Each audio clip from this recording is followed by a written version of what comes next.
एक बार सभी प्यार से बोलेंगे और जोर से बोलेंगे।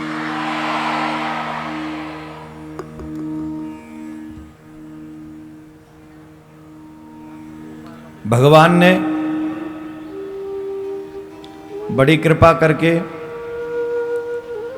हमें ये मनुष्य जीवन दिया है और इस जीवन में हमें क्या करना चाहिए। सत्संग और संत का सानिध्य करने का फल क्या है, सभी ध्यान से सुने।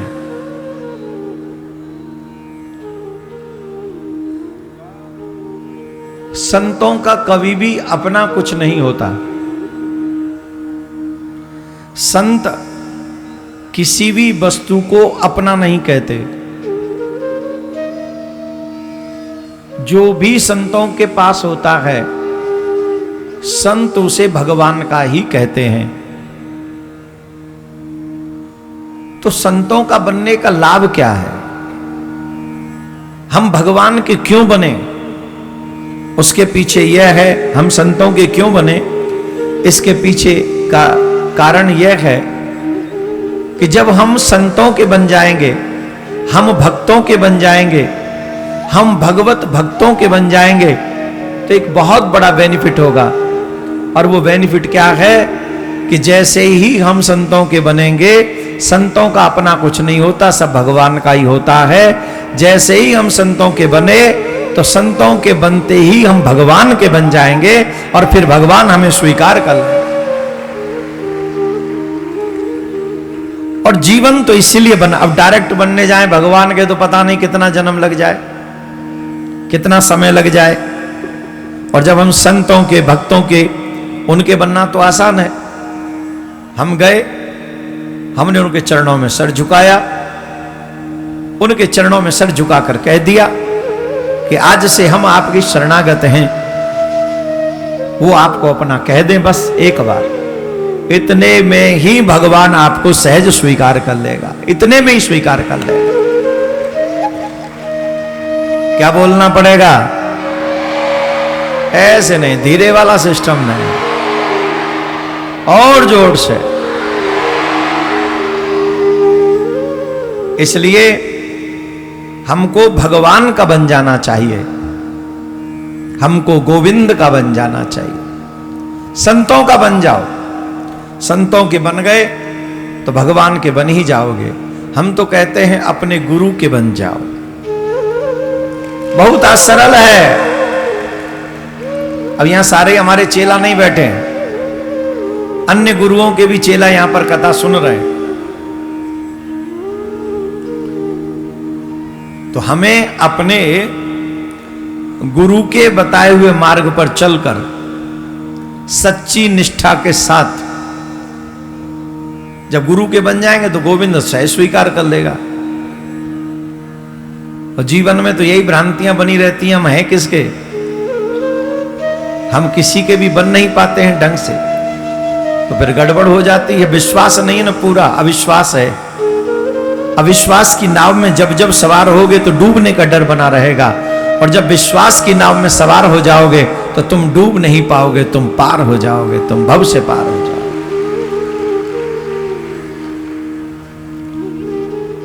आधे अधूरे मन से जब आप पढ़ने भी जाते हो तो मार्क्स पूरे नहीं आते, तो ये तो भवसागर की बात है। कैसे पार हो गया आधे अधूरे मन से? तो आधे अधूरे मन से पार नहीं हो सकते, पार तो पूरे ही मन से होना पड़ेगा। कल आप लोगों ने श्रवण किया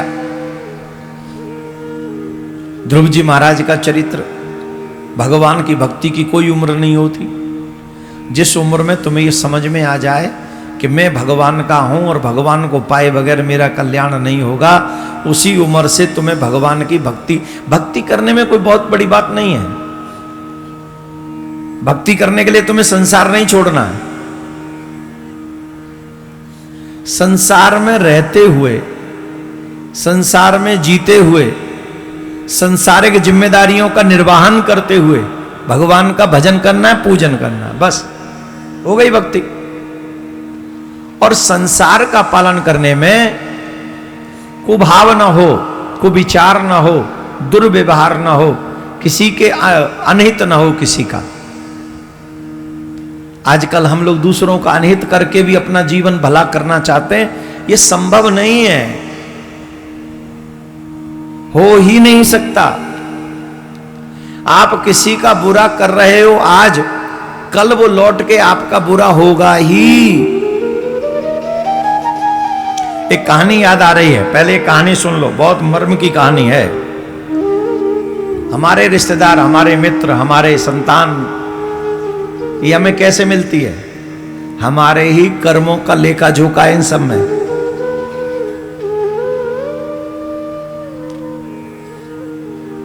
एक बार एक गांव में दो कुत्ते रहते थे, दो कुत्ते रहते थे। बड़े सावधानी से सुनने वाली बात है, वो मन लगाकर सुनना। कई बार हमें लगता है हमारे घर बार में दुष्ट लोग हैं, हमारे परिवार में बहुत दुख देते हैं हमको। क्यों दुख दे रहे हैं? हम तो इनका कुछ नहीं बिगाड़ते, ये हमारे ही कर्मों का फल है। सावधानी से सुनना इस कथा को। एक गांव में दो कुत्ते रहा करते थे और दोनों कुत्तों में बड़ी पटती थी आपस में। एक ने कहा, देखो भाई, भगवान ने हमें कुत्ता बनाकर भेजा है, बड़ी नीच योनि है ये, पूरे जीवन भर दूसरों के ही टुकड़ों पे पलना है, पूरे जीवन भर दूसरों के टुकड़ों पर पलना है, दूसरों के बताए हुए जीवन को ही जीना है। कोई भी राजी से हमें रोटी देना नहीं चाहता, एक टुकड़ा देता है तो भी निंदा की दृष्टि से देखता है, घृणित दृष्टि से देखता है। और हमारी मिसाल भी देते हैं तो बड़ी बुरे तरीके से देते हैं। जिस किसी को बद्दुआ देनी हो उसको कहते कुत्ते की मौत मरेगा। कहीं अच्छी जगह पर भी हमारी उदाहरण भी नहीं दिया जाता, डंडे खा खा कर पेट भरते हैं। हमारी जाति में भी समानता नहीं है, बराबरी नहीं है, हमारी जाति में भी एकजुटता नहीं है। इतनी लड़ाइयां, इतना सब होता है। कुत्ते की भी कोई जीवन है, बेकार है पूरी लाइफ, अच्छा नहीं है। क्या करें? बोले क्या करें जिससे ये कुत्ते की योनि से मुक्ति मिले? बोले एक काम करना चाहिए। बोले क्या? एक काम करो, तीर्थ यात्रा पे चलते हैं। तीर्थ यात्रा पे चलेंगे तो हमने सुना इन लोगों के मुख से कि तीर्थ में जाने से सभी पाप कट जाते हैं। जब तीर्थ में जाएंगे पाप कट जाएंगे तो क्या पता भगवान अगले जन्म में हमारा कल्याण कर दे। बोल तो ठीक है। दोनों ने निश्चय किया कि हम तीर्थ यात्रा करने जाएंगे, दोनों कुत्तों ने। और दोनों श्वान जो हैं वो यात्रा करने के लिए निकले। चलते चलते चलते चलते चलते पूरा दिन चले। शाम को एक गांव के पास में एक वृक्ष के नीचे बैठ गए जाकर।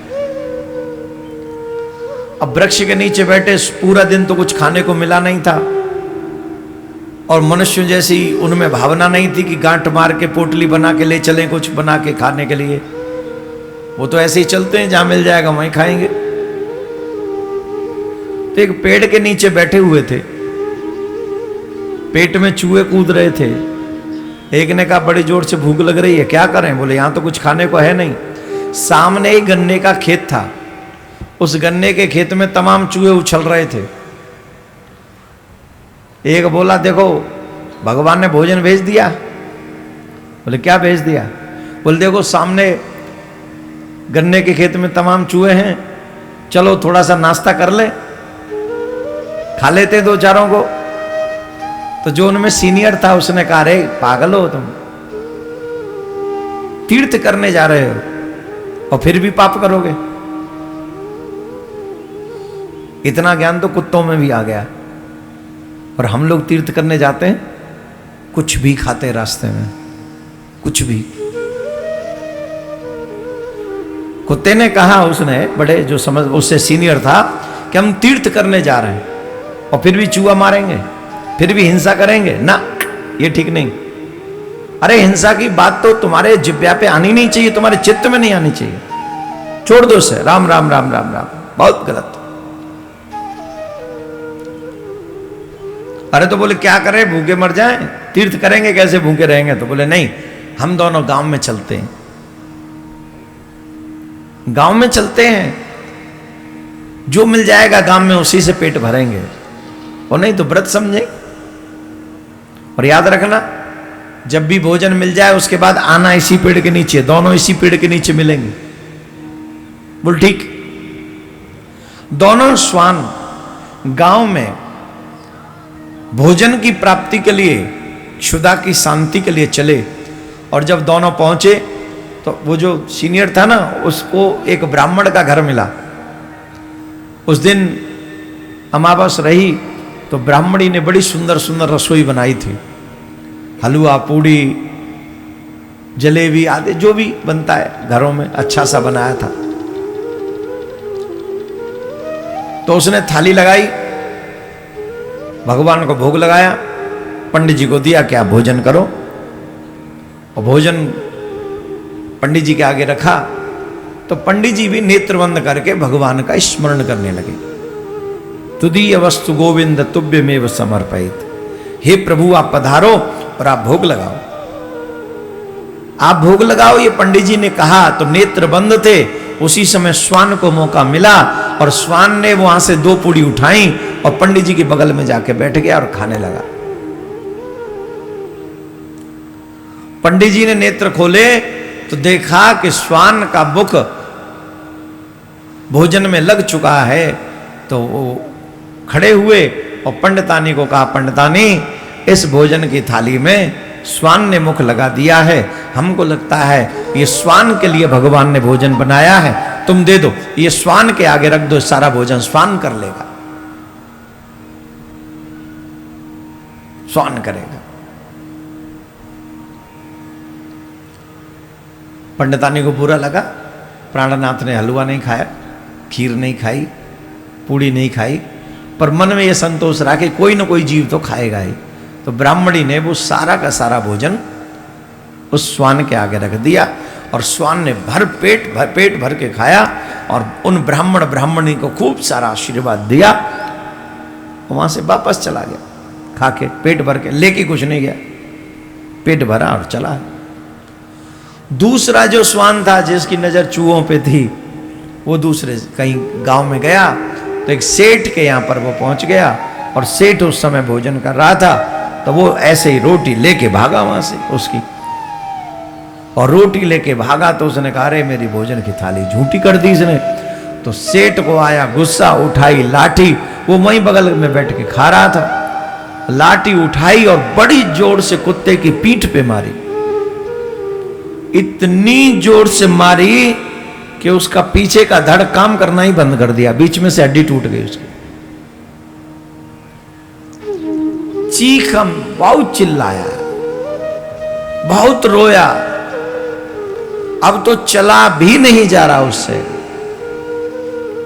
दोनों आगे के पैरों के बल पीछे के शरीर को घसीटते हुए, अरे सेठ एक रोटी में खा लेता तो तेरा क्या बिगड़ जाता, तेरा क्या बिगड़ जाता, अब तो मैं चलने लायक नहीं रहा, मैं तीर्थ कैसे करूंगा। ये सोचता हुआ वो श्वान गांव के बाहर जब आया, गांव के बाहर जब आया तो चला नहीं जा रहा था। उधर उस श्वान को देर हो गई थी, बहुत देर हो गई, मेरा मित्र नहीं आया। वो ढूंढने के लिए निकला तो देखा बड़ी मुश्किल से चल पा रहा है, उसे बड़ा कष्ट हुआ। मित्र क्या हो गया? बोले मेरे ऊपर विपत्तियों का पहाड़ टूट गया मित्र, विपत्ति आ गई। हुआ क्या? तो सारी घटना बताई कि सेठ ने ऐसा बुरा कर दिया। अरे राम राम राम राम, बहुत बुरा किया इसने अब हमारी यात्रा विघ्न डाल दिया। तो दूसरे ने कहा मित्र तुम यात्रा कंप्लीट करो, मेरे से तो चला नहीं जाएगा, मुझे तो कहीं ऐसी व्यवस्था करो जहां मैं अपने प्राण त्याग सकूं, अब तो मेरे साथ जीना बेकार हो गया। अरे ऐसे क्यों कहते हो? बोले नहीं नहीं मित्र, अब तो शरीर बेकार। पास में ही नदी थी, उस नदी के पास में गए और नदी में कूदकर उस श्वान ने अपने प्राण त्याग दिए। दूसरे श्वान ने भी कहा, मित्र के साथ घर से निकला था और बिना मित्र के मैं अपना जीवन जीऊं, ये ठीक नहीं। वो मित्र मित्र नहीं जो अपने मित्र के दुख में साथ न दे। वो कैसा मित्र है जो मित्र के दुख को दुखी अपने ऊपर न ले ले। अब मैं अपने मित्र के साथ नहीं, मेरा मित्र चला गया, मैं कहां यात्रा करूंगा। उसने भी कुएं में नदी में कूदकर अपने प्राण त्याग दिए मित्र के पीछे। ये तो हो गई इनकी बात। अब दूसरी बात सुनो। जिन सेठ जी ने उस श्वान को डंडा मारा था, उनके कोई संतान नहीं थी। और ये दोनों श्वान जब मरे तो इनके जीवन में सत्कर्म ये बन गया कि तीर्थ की भावना लेकर ये निकले थे घर से। भगवान को बड़ा अच्छा लगा, तो उस जिसकी पीठ में डंडा पड़ा था उसको कहा कि तुम क्या बनना चाहते हो, तो उसे मनुष्य बनाकर उसी सेठ के घर में भेजा। उसके कोई औलाद नहीं थी, उसके कोई संतान नहीं थी, कोई संतान नहीं थी उसके। उसी के घर में उसे सेठ के बच्चा बनाकर भेजा उसे। इधर में पंडित जी को इतनी दुआएं लगी कि वो पंडित जी जो है दिन पे दिन राजा ने उनको मंत्री बना लिया, प्रधानमंत्री बना दिया अपना। वो दिन बाय दिन तरक्की करते चले गए। पर पंडित जी की बात छोड़ते, सेठ जी की बात करते। वो सेठ जी जिनके घर में अभी तक कोई संतान नहीं थी, अचानक से संतान हुई, बड़े खुश हुए।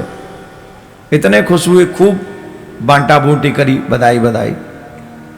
अब वो बालक धीरे धीरे बड़े होने लगा, बालक जिद्दी होने लगा, बालक इच्छाएं प्रकट करने लगा।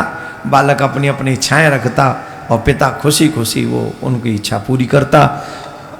लेकिन जिस दिन से ये बेटा आया है, उस दिन से उसके घर में बीमारियों ने घर बना लिया। बिजनेस लॉस में चलता चला गया। हर प्रकार का नुकसान वो सेठ जी उठा रहे हैं। बिजनेस संभला भी नहीं कि सेठानी बीमार रहने लगी। ये बालक बड़ा होने लगा, जितने भी दुर्व्यसन है वो सब पूरे वो करने लगा। बच्चे की शिकायतें आने लगी। घर वालों को शिकायतें जब पहुंचती तो घर वाले रोते बिलखते और समझाते समझाते तो वो चिल्लाता, वो गाली देता, अब शब्द बोलता, बहुत उल्टा सीधा बोलता।